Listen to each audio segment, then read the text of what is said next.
Halo, apa kabar? Assalamualaikum warahmatullahi wabarakatuh. Senang sekali saya sebenarnya bisa kembali menjumpai Anda semua. Bagaimana? Semoga Anda selalu dalam keadaan sehat walafiat dan tetap semangat. Kalau Anda amati di media saat ini, di media sosial juga cukup ramai. Itu sekarang sedang eh, banyak sekali yang membahas soal kebocoran dari para menteri-menteri dari hasil rapat paripurna kabinet ke-8 yang berlangsung hari Rabu kemarin ya tanggal 6 Agustus 2025, yakni pernyataan dari Presiden Prabowo Subianto yang menyatakan dia eh, menyatakan menutup pintu buat orang-orang yang tidak berkeringat dan tapi ingin masuk ke dalam kabinet. Dan Presiden Prabowo juga menyinggung banyaknya pengamat yang memperbincangkan atau membuat rumor tentang hubungan dia dengan mantan Presiden Joko Widodo dan juga dengan Susilo Bambang Yudhoyono. Dan Pak Prabowo dikatakan katanya merasa heran karena orang-orang itu kok lebih tahu tentang hubungannya dengan terutama Pak Joko Widodo dibandingkan dengan Pak Prabowo sendiri. Nah, soal ini jadi pertanyaan yang menarik juga ya kalau kemudian tiba-tiba Pak Prabowo seperti dikatakan oleh para menteri yang hadir dalam rapat itu kemudian bicara soal reshuffle kabinet. Kenapa? Karena memang pada hari kemarin itu, hari Rabu kemarin berlangsung rapat kabinet dan Presiden Prabowo Subianto itu sempat memberikan pengarahannya. Sinyalnya jelas di situ bahwa Pak Prabowo menyatakan kepuasannya terhadap kinerja para menterinya. Dan itu artinya ya tidak akan terjadi reshuffle kalau namanya puas, kinerjanya bagus, tidak reshuffle. Apalagi kemudian Pak Prabowo kelihatannya dapat hadiah dari BPS karena pertumbuhan ekonominya dia dinyatakan di atas 5%, padahal banyak sekali pengamat yang memperkirakan pertumbuhannya di bawah 5%, Malaysia sekitar 4%. Tentu masih jauh dari target yang dipatok oleh Presiden Prabowo Subianto untuk tumbuh 8%. Tapi angka 5% itu sendiri cukup mengejutkan dan ternyata banyak juga para pengamat yang kemudian mempertanyakan keabsahan data yang dilansir oleh BPS itu. Jangan sampai kemudian BPS itu membuat data yang hanya membuat senang presiden, tapi realitasnya nggak seperti itu. Ini yang saya kira kenapa kemudian menjadi menarik. Rapat kabinet itu sebenarnya kemarin berlangsung terbuka. Hari Rabu kemarin itu Rabu maksudnya ya. Tapi ketika giliran para menteri mau memberikan pemaparannya, termasuk khususnya Menteri Keuangan Sri Mulyani, kan Sri Mulyani kemudian mengingatkan Presiden Prabowo apakah para wartawan itu tetap diperkenakan hadir karena ada data-data yang dia mau sampaikan yang akan disampaikan untuk pidato nota keuangan pada nanti menjelang 17 Agustus nanti.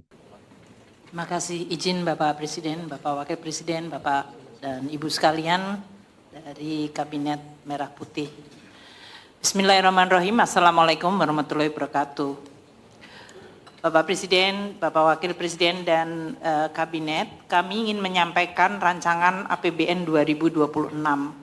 Namun karena ini adalah persiapan nota keuangan, Bapak, apakah pers masih ada di sini? Karena nanti Bapak tanggal 15 akan menyampaikan di depan DPR. Sahabat pers, sudah disiapkan makan dan minuman yang baik.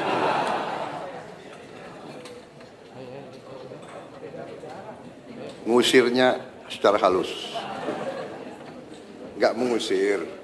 Nah, rupanya dalam bisa kita duga pembicaraan soal reshuffle kabinet, tidak adanya reshuffle kabinet atau Presiden Prabowo menutup pintu untuk orang yang tidak berkeringat masuk ke kabinet itu berlangsung ketika wartawan sudah tidak ada di ruangan atau diusir secara halus begitu oleh Pak Prabowo. Dan sebenarnya kalau kita menyimak pidato Pak Prabowo yang disiarkan oleh YouTube Sekretariat Negara, memang Sekretariat Presiden maksud saya, sebelumnya Pak Prabowo memang memuji kinerja para menteri-menteri itu. Saya sebagai nahkoda, saya sebagai presiden, saya sebagai pemimpin saudara-saudara, karena sebagai kapten kesebelasan, saya ingin menyampaikan terima kasih atas kerja keras saudara-saudara semuanya. Dari hati saya paling dalam saya menyampaikan penghargaan atas kerja keras saudara-saudara.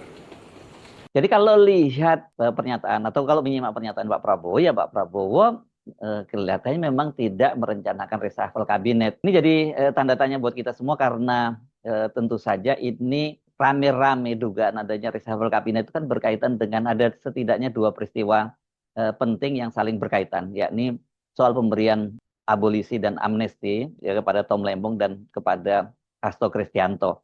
Khususnya sebenarnya ini lebih kaitannya kalau soal reshuffle ini berkaitan dengan Hasto Kristianto dari PDIP. Karena setelah kemudian Hasto itu diberi amnesti kan kemudian PDIP melaksanakan kongres di Bali yang tadinya itu disebut sebagai BIMTEK, bimbingan teknis untuk kader PDIP dan kemudian diubah menjadi kongres yang ke-6 PDIP dan disitulah kemudian Megawati dipilih kembali menjadi ketua umum sekaligus sekjen dan juga Mega menyatakan posisinya itu mendukung pemerintahnya Prabowo. Itu pertama seperti itu. Tapi kemudian secara resmi dalam pidatonya Megawati itu menyatakan bahwa dia atau PDIP itu tidak akan menjadi oposisi tapi juga tidak akan berkoalisi tapi menjadi menjadi penyeimbang, partai politik penyeimbang pemerintah.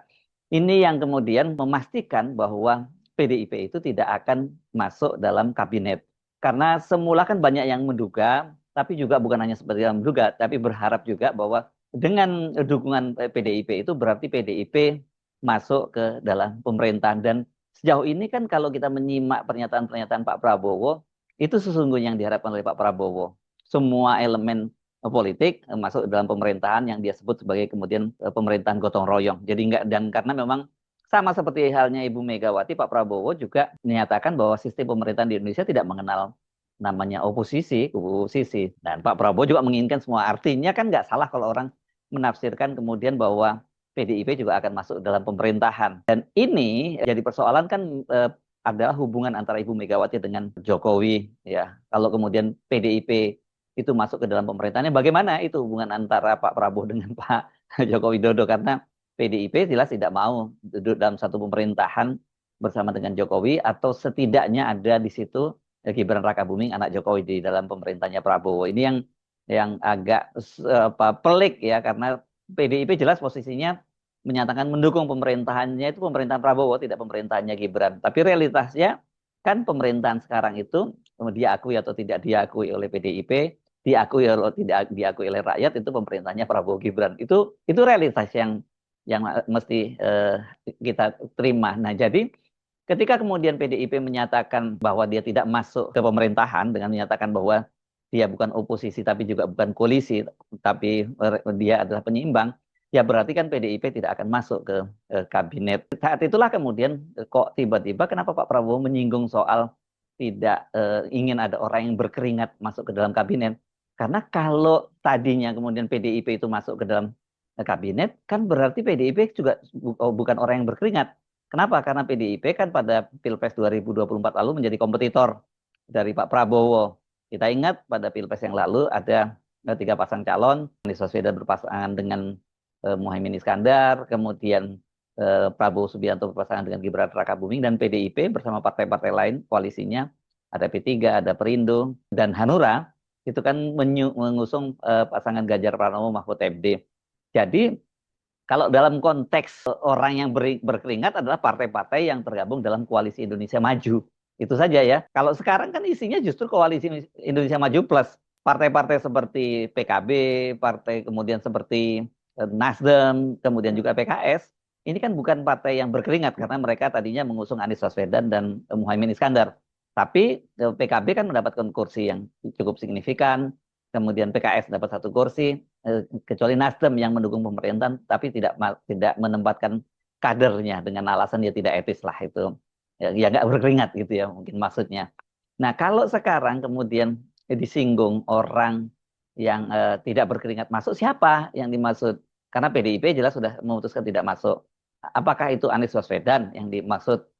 Soal kemungkinan Anies Baswedan untuk masuk ke kabinet itu sebenarnya sejauh ini kalau dari sisi kubu Anies sendiri tidak terlihat intensinya. Kalau kita cari-cari itu kaitannya mungkin ini berkaitan dengan komentar dari Saganda Nainggolan. Ini yang sekarang mendirikan lembaga Great Institute dan dikenal dia sekarang cukup punya hubungan sangat dekat dengan petinggi di Partai Gerindra yakni Sumi Dasko Ahmad. Kan belum lama ini tanggal 2 yang lalu, tanggal 2 Agustus dia misalnya membuat statement yang cukup mengejutkan bahwa demi persatuan gitu itu Anies Baswedan itu harus masuk di dalam kabinet untuk menghilangkan luka-luka yang terjadi selama ini bangsa ini. Ya Anies itu harus masuk ke kabinet. Ini kan sebenarnya dikaitkan juga dengan pemberian abolisi kepada Thomas Lembong yang menunjukkan bahwa Pak Prabowo itu sudah melupakan sama sekali kontestasi Pilpres 2024 kemarin, karena Thomas Lembong ini kan orang yang sangat dekat dan sangat diandalkan oleh Anies Baswedan. Ini adalah salah satu tulang punggung dari Anies Baswedan gitu dalam Pilpres kemarin, maupun juga rencana dia membangun ormas maupun partai politik,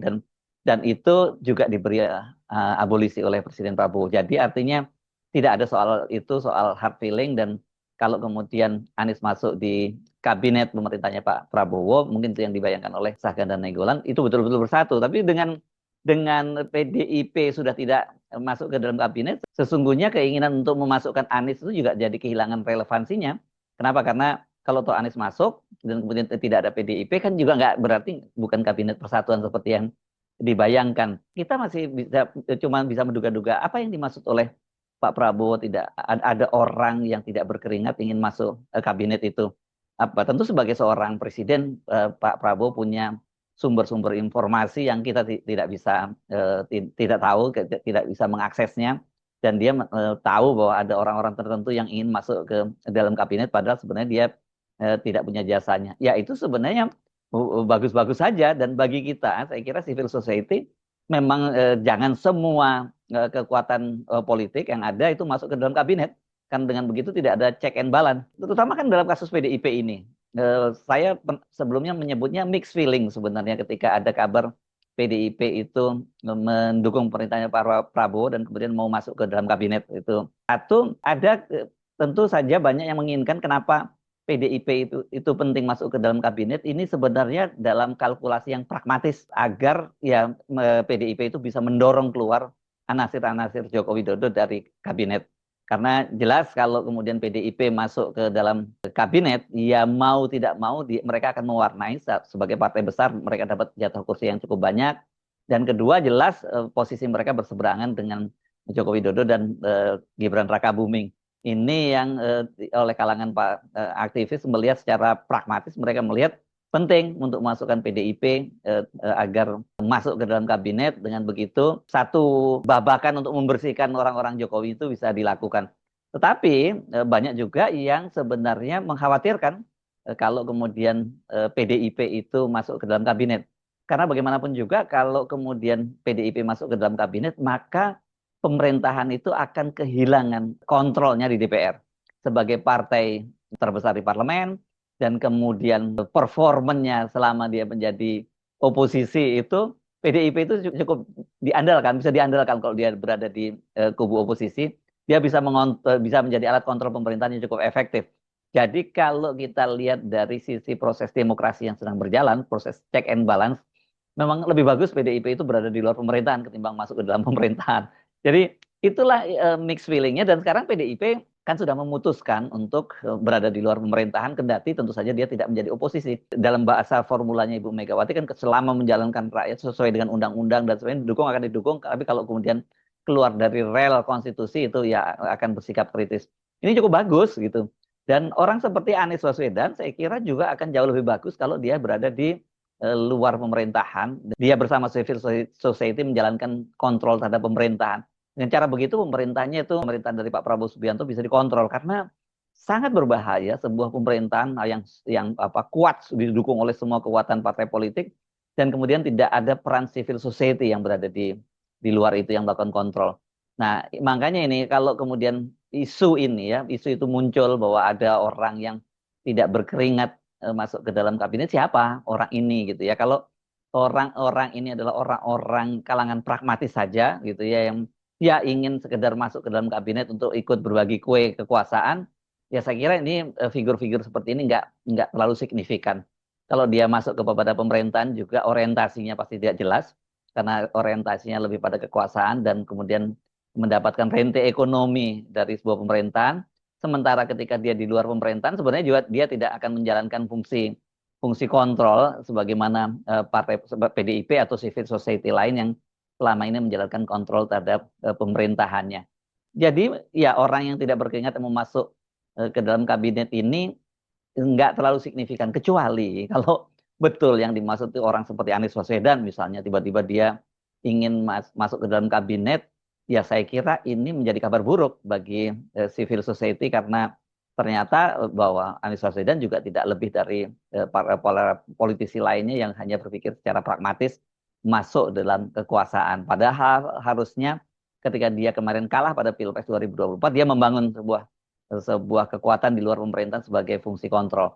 Itu kalau Anies Baswedan. Tapi kok kalau lihat dinamikanya, saya tidak melihat ada arahnya bahwa Anies Baswedan itu ingin yang dimaksud sebagai orang yang tidak berkeringat. Kita tidak tahu siapa yang dimaksud oleh Presiden Prabowo yang orang yang tidak berkeringat itu. Saya kira yang paling penting buat Presiden sekarang adalah melakukan konsolidasi kekuasaan dan menjalankan amanah dari rakyat serta memenuhi janji-janji politiknya, karena situasinya sekarang ini sangat menantang, seperti juga selalu dikatakan oleh Presiden Prabowo. Tidak mudah ya dalam situasi sekarang ini untuk sebuah pemerintahan itu bisa achieve, karena bukan hanya indikator-indikator ekonomi lokal atau domestik yang sangat challenging, sangat menantang, tapi peta geopolitik global sekarang ini kan juga sangat menantang situasinya. Krisis ekonomi, kemudian juga ancaman perang di mana-mana.